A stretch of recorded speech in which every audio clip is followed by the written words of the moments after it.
Happily ever after has an expiration date. The ever after has a shelf life. And what happens is we experience that, and for some of us it comes really quickly. For some of us it's in the first year of our marriage. We realize it has a shelf life. For some of us, it's like all those things we loved about her at the beginning are the things we don't really like that much anymore. At first it was like, oh, she is so organized, and she is so organized has now become, she is so controlling. And he is so free-spirited has now become, he is so lazy.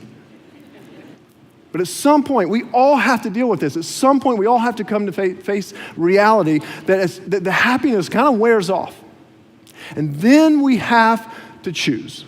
Because when the feelings fade, that's when there's a moment put in front of us. That's when choices have to be made. Because I think we have a few different responses that we could choose from when those feelings fade, when the happiness sort of wears off. Well, here's a couple. We can either throw down, we can give in, or we can break up. These are three options right here. Not the only ones, but there are three options that sometimes we run to. So we realize that the feelings aren't there really anymore, and so we just throw down. That means we get angry. We start fighting more than we've ever fought. There's tension in the home, right? We're starting to blame. We're doing all that stuff. We just throw down. For some of us, that's not our pattern. For some of us, when the feelings aren't there anymore, right? They fade a little bit. We give in. We just accept it, like this is just going to be our relationship now. We grow apathetic. We just kind of throw in the towel and we say, all right, we'll just be roommates. I guess that's what we'll do. And you may not articulate it like that. You never consciously say that. It's just what happens. And then for some of us, we just break up. We end it. And we decide that it's going to be easier to go and try to find those feelings that we want somewhere else. So we break up. That's what the happiest couples have discovered. That you don't just fall in love by chance. See, falling in love is kind of like by chance. Whoops, I love you. Ooh, kind of interesting. I love you too. I didn't know how that happened. We fell in love. You don't fall in love, you commit to it. You commit to love. Paul says, there will be seasons that you will need to endure. Don't get discouraged. That doesn't mean you don't have love. Don't get discouraged. That doesn't mean that something's off. Don't get discouraged. That's part of it. Paul says you can develop a habit that your love would endure through it. Because he says through every circumstance, anytime we face circumstances in our marriage that feel like they are challenging, that feel like they are negative, we have one of two choices in front of us. Either one, we can change the circumstances to make things better. So this is where we bail on the relationship, right? Or this is where we decide we're going to get, if I just change the circumstances, I'll get it fixed. The other is we can change our mindset. We can change the way that we see the circumstances. We can change our approach to the circumstances. If you want to develop the habit of happiness, there are a few things that are going to have to go from your marriage. And when I say your marriage, I'm talking about your part to play in the marriage. So, first one is this, self-pity. If you want to create a habit of happiness, you have to kick self-pity out of the house for yourself. You have to kick self-pity out. And remember the verse that we read a minute ago? It says that love does not, do you remember this? It said love does not demand its own way. Remember that? Love does not demand its own way. See, part of what's behind the idea of self-pity, it's when you decide that you cannot be happy until, and then you fill in the blank. And that the source of your unhappiness is out there. And so you begin to wallow in self-pity, convincing yourself that once everything changes, right? It's kind of that idea that I want to change the circumstances, and you begin to go, man, my life would be so much better if, and you begin to turn it all inward. And what happens is when we begin to live in self-pity, we begin to desire that our spouse would do the changing. And one of the clues maybe that we need to pay attention to, that we've started to live in self-pity in our marriage, is when we begin to focus all or the majority of our energy on the things that our spouse is not doing for us. And we lose sight of the things that they are. And so the majority of our thoughts and the majority of our conversations about all the things they don't do, all the things we wish they would do. It's self-pity. And so if we want to create the habit of happiness that can transcend circumstances, We can't live in self-pity, but it's going to mean we have to do this. We have to choose, and you have to say this. Is this a choice you'd be willing to make? I choose not to place my well-being solely in your hands. There's a second one. Blame. We cannot develop the habit of happiness, even when the feelings have faded, if we continue to blame and play the blame game. Remember the passage that we read right after it said that, do not, he says, love does not go to irritability. Love is not irritable. Some translations say that love is not easily offended. Now, I love that idea because we tend to think of irritability as something that's just done to us, like I'm just in a bad mood, like we have no choice over it. But part of what Paul's saying is, whoa, hold up. You can develop the habit of happiness and you can choose whether or not you're irritable or not.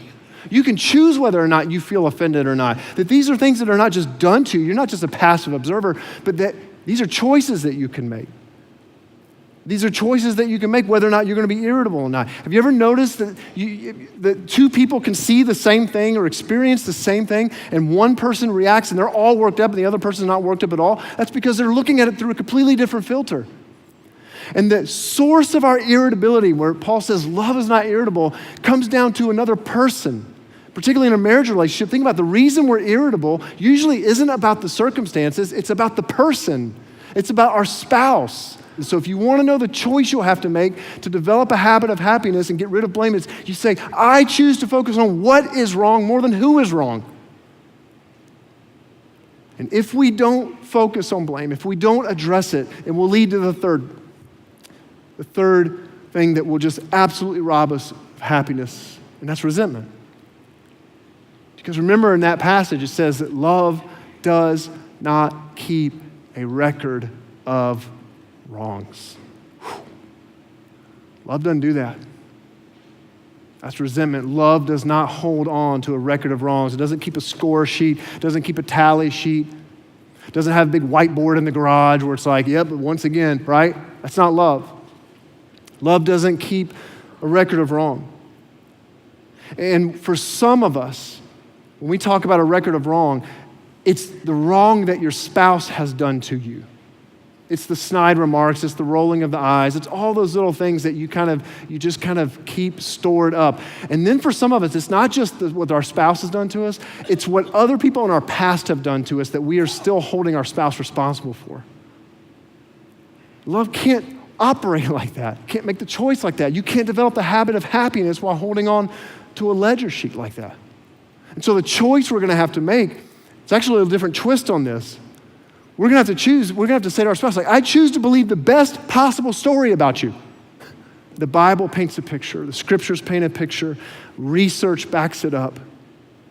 That there is a way of living that transcends circumstances. And there's a way of loving that can transcend circumstances. And if you're here and you're considering divorce, let me just pause for a second and talk to you. Because I recognize that there's some of you here right now and you're considering divorce, and for some of you, your spouse doesn't even know it yet. And I want to plead with you for a second, and I want to put my heart on the line for you because I love you. Would you just please hit pause on that?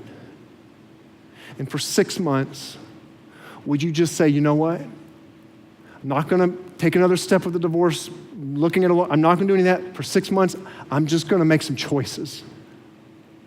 I'm going to choose to love even when I don't feel like it. I'm going to choose not to hand over my well-being solely to them. I'm going to choose not to blame. I'm going to choose not to hold on to past regrets, but I'm going to tell the best possible story. Would you just do that? And maybe, because what I believe, what I hope, and I believe is possible, is that you could be one of those 2/3. You could be one of those couples who might say that you are not happy right now, but who knows, 5 years from now, what if on the other side of some of those choices, you could experience a kind of happiness that is so much deeper than just a momentary feeling. It came because you chose to commit yourself to loving, even when it was difficult. I mean, that's ultimately what love is, right? It's that willingness to keep going at it. And so, would you just do an audit for all of you? I just want you to do a relational audit, an audit on your marriage. Have you convinced yourself that the only way you can be happy is if circumstances change? Have you convinced yourself that you need your spouse to change before you can be happy? Because I want you to know it's possible. It is possible to love through every circumstance, like Paul said. It's possible, but it's going to mean you have to get rid of self-pity. You have to get rid of blame. You have to let go of resentment. But if you do, there might be something so much more beautiful on the other side of those choices.